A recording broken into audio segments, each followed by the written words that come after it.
And now, Mr. Chair, I will give the floor to our youth representative, Åshild Marie Viges.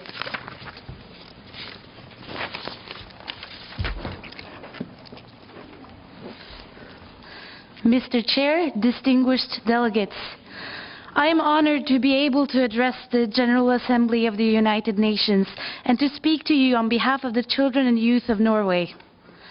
In June 2011, the Human Rights Council adopted a resolution addressing lesbian, gay, bisexual and transgender rights. It was the first time a resolution addressing this topic was passed, and thus a historic event.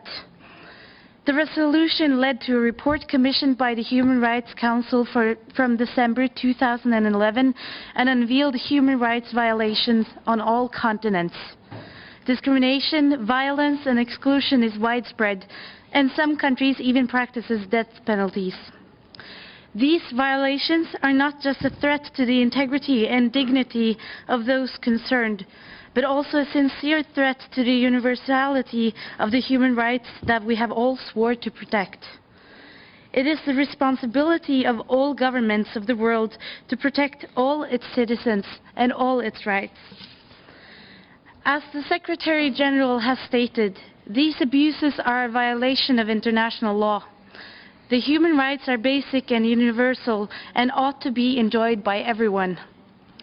We would also like to remind the General Assembly about the commitment made at the United Nations Conference on Sustainable Development in Rio de Janeiro in June this year. In the outcome document, we reaffirm our commitment to protect the rights of women, men and youth to have control over and decide freely and responsibly on matters related to their sexuality, including access to sexual and reproductive health, free from coercion, discrimination and violence. Mr. Chair, the children and youth in Norway agree with the Secretary General that education and information is important to make the situation better for sexual and gender minorities all over the world. Through the realization of the second Millennium Goal, we can ensure a throughout and health-promoting sexual education for youth and thereby help develop the world.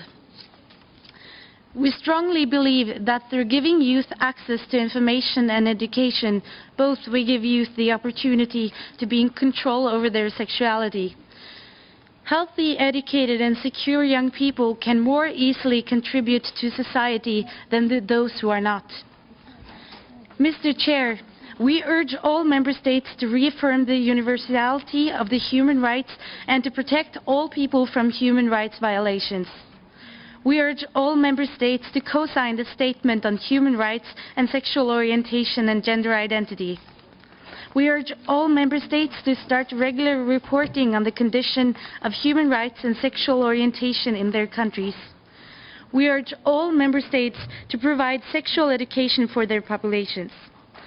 Those shaping the politics regarding sexual and gender minorities carry a great responsibility on their shoulders. Millions of young people across the world are waiting for political leaders to make sound decisions about our common future. Thank you, Mr. Chair.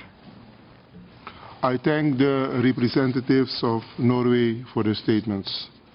We will now listen to a representative, to a